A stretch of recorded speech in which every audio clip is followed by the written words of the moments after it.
I'm Callum. I'm Yana. Luna. She's a Labrador, and this is Alfie. He's a rescued Great Dane crossed with a Labrador. And this is our 1996 312D Sprinter van.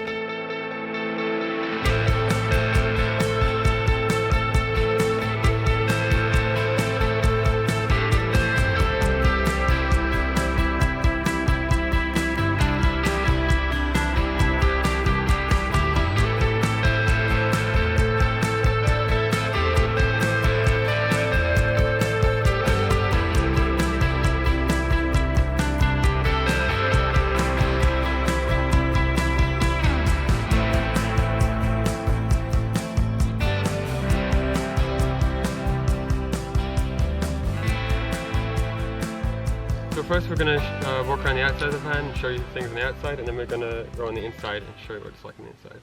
It's a Mercedes Sprinter 312D 1996 Mark 1. It's the 5-cylinder engine. Long wheelbase. That's it. Up. Okay. The dogs are really interested. Yeah. It's a 5-cylinder 2.9 liter turbocharged diesel engine, and we're just under 340,000 miles now. We did do a lot of research. This model in particular can go between 600,000 to 1,000,000 miles, and that's an original part, so they are very reliable. It has no central locking, there's no electronics, everything is manual. It's very old school, but we love it. Before we left off for Europe, we made sure that the air filter has been changed, the oil filter, the fuel filter. We do oil changes very often, way before it's actually due, to make sure that the van is always in top working condition. Before we left, we had to replace the battery. So it's got a new battery. The only other thing we've had to do really Replace fuel lines. Replace 2 fuel lines that were leaking. Fan belt. And the fan belt. That's about it. Yeah. We welded all the sills, but you can see there is some rust on parts like the hood and the rear doors that it's not the worst parts to rust. Essentially the frame and everything of the van and the engine is in really good condition for its age. So you can see that the paint is changed because we got all the sills all around here welded. After we welded the sills, we got them all welded, rust treatment and protective layers, and then we decided to paint all the sills and the bumpers in a matte black just because it's cheap and it'll protect the whole side of the van. Especially rusty. Yeah. We also painted all the bumpers black, the ladder, which didn't turn out perfect, and all the way around, including the front bumper. We also painted the front bumper black. The next most noticeable thing is probably our new tires we just got. Tires are General Grabber 83s, just because we're going to colder countries with snow and ice. These are winter and summer tires. They're all terrain, all season. All terrain, all season. You get, the only downside is slightly less fuel mileage, but you get a lot more grip for places like here where we are now, and this is nothing for these. You could do a lot more. Yeah. We got them in a size 235 75 R15. It's the 15-inch rim.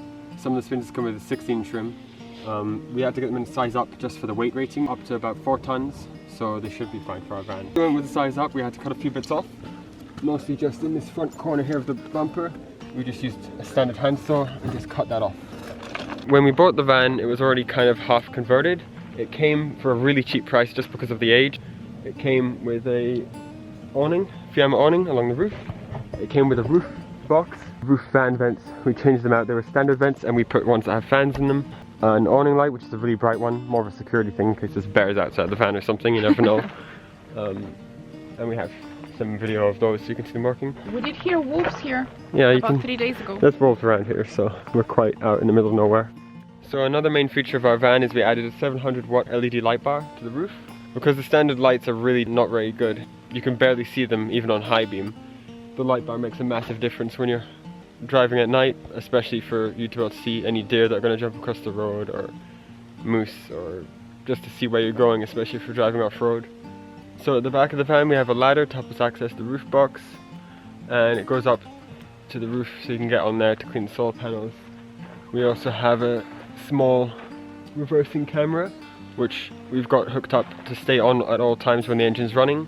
You can turn it on and off from the inside, and there's a little screen on the dash, so that way you can see when you're reversing and if you're driving on the wrong side of the road like we are here in Europe, then it's like a rear view camera because we can't see out the back obviously of the van. So it really helps us to see when cars are overtaking, or if your mirrors are fogged up. It's just a little bit safer and easier to drive. The van came with all the windows already on the van, so there were already 2 windows on this side. We've got a bathroom window and a window on this side, as well as a window on the sliding door side. We fitted the van with fuel double locks, as well as cab locks for the front doors, so all the doors are double locked and secure. There's an external water fill up and the vent out for the propane water heater. Probably one of the most noticed things in our van is our wood stove flue. Instead of it going out the roof, it comes out the side because we wanted to keep a countertop over the wood stove as well as overhead bulkhead storage. So our our flue comes out here, goes at 45-degree angles and goes out the side of the van. Stainless steel paneling and sealant to keep it sealed for now. And it's got one mount on the side. We may end up changing the flue or adjusting it, but the side flue works well for us just because of the layout on the inside of the van that you'll see in a minute. So you can see it sticks out a little bit, but no more than the mirror. So as long as you're aware of it, you shouldn't damage it or hit it while you're driving. And it doesn't cause any noticeable drag or air resistance while you're driving. Now we're gonna go inside. No, Alfie's gonna go inside. Alfie, come on, come on. Alfie, we need to show the van. Come on, Alfie, this way. Good boy. So the first thing you'll notice is we have no step, because here we've got a storage for shoes and things like that, extra things, dog stuff. It's a hidden storage that no one really knows about, especially if you're doing border crossings. For the dogs, we have a non-spill dog bowl, and we have collapsible eating bowls for the dogs that pop up. So the first thing is the sofa, which we got custom made. So this one we've got fake suede material, which is nice and soft, because we sleep on it as well. It's really comfortable, but it's durable. And inside we have 2 layers of foam, 3 inches of hard foam, 2 inches of memory foam. So we have that in all these. We filmed some footage of how we make the bed and put it away, and it's actually pretty quick. It doesn't take long at all. It only takes a couple of minutes once you get good at it. We have it down to a fine art now, don't we? And you can sit here with the sign open whether the bed's made or it's just a sofa. You've got a nice sliding door view. In the cabin we have one, what do they call it, captain's chair or whatever. We have one of those rotating chairs. It's pretty good. We have a rotating chair. It's a rotary chair. So the chair turns around, and because the dogs often take up all the space on the sofa, so at least we have one chair to sit on that they don't usually want to sit on. There's a little flip-up table here. This table flips up. Twin layer kind of camper van windows, so they're a little bit more insulated. We've got one on this side too. I'll show you when I close the door. So we've got one on that side. That opens and closes. Slider. And this one, just do it quickly, opens and closes like this, but you know, most people know about this kind of stuff. It's got a fly screen. It's got a blind. Just standard. And then, yeah, there we go. So you can see on the inside of the van, carbon monoxide, smoke detector. I built this shelf out of a bed. We just put all the little random bits on it. Yeah. I'll just go through the cupboards really quick. This one we have some dog stuff in. Then we have some books. Random stuff in there. And the charge controller. Oh, the charge controller, we'll cover that in a minute. And here I have a bunch of my electric stuff, cabling and some electrics. Oh, in that one we keep some art supplies, and we keep the thermal blinds for the front.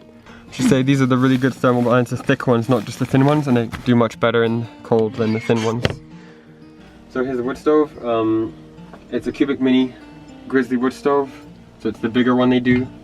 You can fit kind of half, the logs you buy are that big, you come in half and you can fit them in.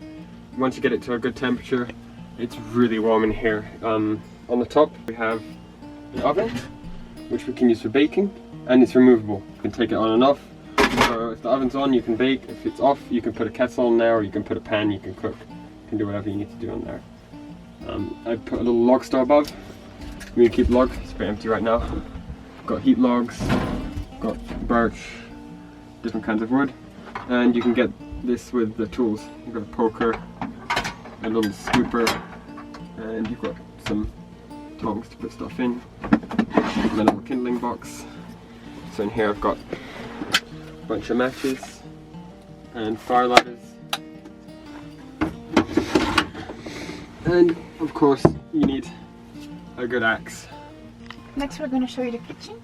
This is a SMEV hob and sink unit. The sink just turns and goes on. It's a 3-burner hob, which is very useful because I love cooking. And it has cookers. And it has a, what are they called? I don't know, spark things. Oh, okay. We have a propane water heater under the bed. And the water pump is activated here, where the water heater goes on here. We have a 75-liter water tank underneath, and the water pump is obviously under the bed as well. Yeah. Underneath the unit, we have our dishes.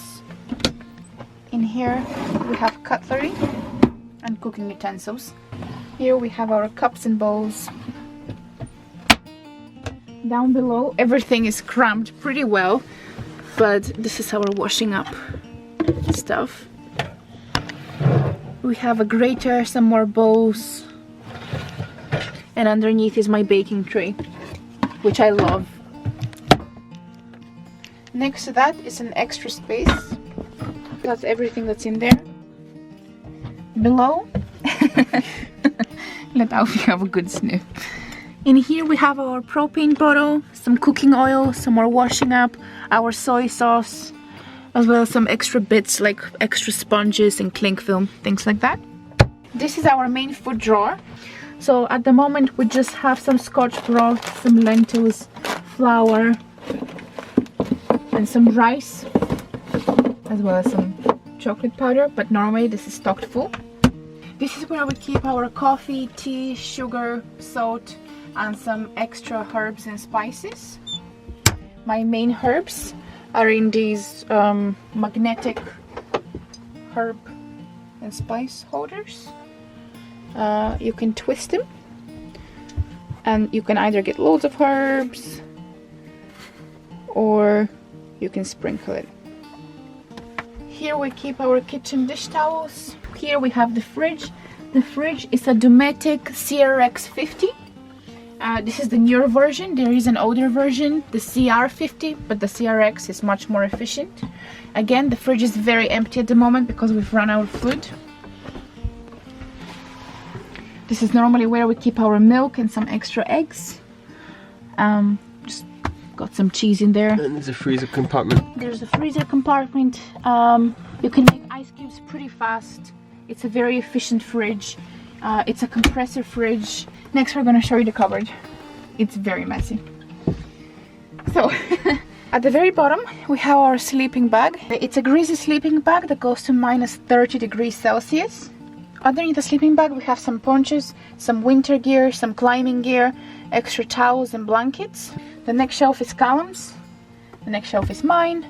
And on the very top we have our motorbike helmets and some extra bits like hats, a lantern, some more sprays. This is just a random assortment of things. We keep a Mora knife, survival knife, that's a good knife, more robust, and a bunch of just random stuff. And just some extra bits like junk. Brushes and things. Junk, yeah. Not much. So at the back door, near the cupboard, we have a big mirror, and the door locks for while you're driving. You open it up, and this goes to the messiest part of the van. That's the garage. It's quite clean right now. It goes to the garage and the shower and toilet bathroom. So you can see what I would just come inside a little bit. So here I keep my motorbike. It's useful for all sorts of stuff in an emergency, or if you need to go shopping, you don't want to move the van. If you want to explore a town or a city where it's hard to park a big van, or you want to look for spots to park or anything like that, and it's a lot of fun to ride on twisty roads. I've got a set of off-road rims, a set of road rims. It's a Suzuki DRZ 400 SM model. Yeah, I keep a bunch of tools and sprays at the back in here, and I keep some extra tools. I keep sprays, I've got spray tip holders, tow rope, some ratchet straps, a fire extinguisher, keep all my riding gear, leathers, full one-piece leathers, as well as two-piece jackets, pants. The table that we bring out for when we want to have a dining table or office table, for working on with the laptop or anything like that. You can sit in the passenger seat when it's turned around. and work at that or have dinner. I unload the bike with a folding ramp that I keep underneath, and it unloads and loads pretty quickly. It's not too long. We keep our washing bag and some things like that in the back, as well as some things for the awning tent. This box, this is what kept some of the electric switchboards in. So you can see some of the electric switches that turn off some things. We keep some extra maintenance stuff, spare oil filters, mostly stuff for the bike, but also some stuff for the van. A funnel for changing oil and all sorts of stuff like that. And here we have the shower. So it's a hot and cold shower. It's a typical shower and standard cassette toilet. As well as being able to fill up with the hose from the external plug, we also have a watering can to fill up from a river or whatever else you want to fill up. Because you can't put toilet paper in the toilet, you put it in little bags like dog bags for dog poo, and you can put that in there. That's what you can do. There's a mirror, and in here we keep some toothbrushes and toothpaste. Not a lot in there. I'm 6'2", and I can, in the whole van, I can kind of almost stand up straight. There's a curtain here, so that's how you keep the water out. From there, and you can hang your towel on the bike. Yeah. So it does take up a bit of room, but it's not too bad. You can still kind of stand here. And you come back into the main part of the van. And the nice thing is, because the rear doors are there, they're a big heat loss. By having that separate, this door keeps the heat, the cold, because the rear doors, it's very hard to insulate rear doors. Yeah, that really helps to keep some of the cold out and kind of creates buffer zones in the van. So that's why we have this big thing here. Motorbike's under there, that's the garage. TV we're going to change eventually. We've never used it. When we have bigger batteries, we're going to change that out to a different one, a better one. Although we don't actually watch TV, we only watch... We watch stuff on Netflix or YouTube, whatever. And inside I keep the Bluetooth speakers and stereo. The lighting in the van, the ones I added was fairy lights, which I put on a dimmer. So you can turn them off, you can turn them on. And that is 30 meters of fairy lights. You can do the quick pan. It goes all the way around the van, probably like 2 times. And I've also wired it, like you saw earlier. It goes around the inside of this cupboard. That's why there's light in there. And it actually even wires through, it wires through to the back. These lights we're going to change out because some of them don't work and they're a bit inefficient. They used to be tube lights, but now I've put LEDs, but they use a lot of power. So we're going to be changing these. We've got lights here, over the cooker. And we've got lights, extra little lights over the sofa, but you can't see them much now because it's daytime. As well as that, we added this thick rock wool insulation and reflectix for about half a foot or less thick, maybe about that much. And then we've put wood cladding, which is stained with a clear stain all around inside the van, which makes it feel a bit more solid. It's better for soundproofing, and it actually adds an insulation, which is pretty nice and just keeps it nice, feels nice and cozy. It's also worth mentioning, I think, that nothing falls off the countertops, even though we keep it there. Stuff would fall, but we leave it just like that. Everything here pretty much we can leave just like this, and nothing really falls anywhere or goes out of place. So the whole van is, we cut out carpet. It's not actually fitted, you can pull it out really quick, all the way from the front of the van. So all the way from the back to the front, we've got a carpet, and we've got a little green rug, just to stop any dirt getting in on it. Yeah. So the carpet, it does take a little bit more cleaning, especially with dogs, but it helps keep the ground warm. We like to be barefoot in the van most of the time, so it keeps it warm and cozy, especially in the winter. Because we started off on a journey from Scotland, we thought a lot about trying to keep the van warm in cold countries and cold conditions. Curtains to help keep a bit more of the heat in that Yana made. Yep. These are blackout thermal insulating curtains with a nice orangey burnt red color, which is really nice. When you close it all in at night, it just looks like a little tent. When you do the curtains, can you see it? Yeah, so it's like a little tent. Which we love. It's really nice to have the tent feeling. So, Puppy's go get the ball, go get the ball, go on. There we go. So, underneath the sofa, it's a bit messy, but this is where we keep our batteries. We've got 3 100 amp batteries. Puppy's go get the ball, go on. Okay. So, this lifts up. I have a little stick here that I can wedge in there. So, 3 100 amp batteries wired in parallel to make 300 amps of batteries. They're AGM gel batteries. We have all our fuses at the back. Alfie's. Some extra supplies under here. Sorry, you can't see the fuses because of Alfie's. Yeah, Alfie. Oh, there, you can see them now. Alfie, go on. Alfie. Okay. That's the water heater, and we've got the water pump down here. I keep some extra tools in here. The fuses are at the back for various things, like solar panels and all that. On top of the water tank, I keep my toolkit, my torque wrench. That's a 75-litre Fiamma water tank underneath. Plus extra books and books, extra art supplies. things like that. And like I showed on the outside, that fills up from externally. So in the cupboard we keep our charge controller, which connects to our two 100-watt panels. Victron MPPT charge controller, smart charge controller. You can access it from an app on your phone. So we've got a total of 200 watts just now. We're going to upgrade that to a lot more in the future. If you use your phone, it connects. And this is why we really like this one. We're not making much watts now because it's winter. So you can see the voltage of the panels. The voltage in the battery is a bit low right now. We're going to need to, it's because there's those inefficient lights on. Tells you the state within bulk, whatever, how much solar power you're making, and then all the other days how much power. So it's really useful to be able to access it with any phone and always be able to find out without looking at a thingy. And it saves you money because you don't need to buy a separate device. So that also connects into, as well as 12-volt system, there's a lot of stuff back here, but that's a 500-watt Victron inverter, which we have wired up to pretty much every 3-pin socket in the van. There's two there. You should say except one. Two at the back and two at the back. Yeah, except one, which is this one on the very outside sliding door of the van, because that one is our external hookup. So when we plug in, we can use that one on the hookup power. We are hoping to fit as much as possible, possibly between 500 to 800 watts of solar, depending on how much we can fit on the roof. We also want to upgrade our batteries. Currently, as Callum's laptop is very high powered, we only just have enough. We sometimes have to run our engine in the winter because we're not making as much solar as we would in the summer. So in the future we would like to get 300 to 500 amps of lithium batteries, which would be perfect. It is expensive, but for us it's worth it. It's also going to save a ton of weight. The current batteries come to about 100 kilograms. So it'll save us a lot of weight and the space. lithium batteries will probably come to about 30 kilograms. Yeah. I guess really quickly, I have a good Logitech 250 watt, I think, sound system with big bass speaker. It's quite good. It's your typical 90s kind of dash. We haven't upgraded anything much in the front yet. We might upgrade the radio to a Bluetooth one, add better speakers for the actual radio. There's a reversing camera, phone mount. Got a little dream catcher. And it's pretty simple, pretty basic.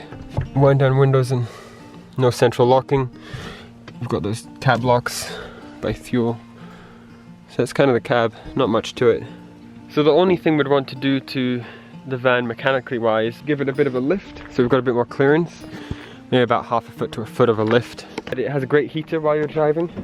So in cold weather it's really good, but we'd add an aircon. If we had an aircon, it's one thing we'd want for in the summertime, just for while you're driving, because a lot of heat comes in the window.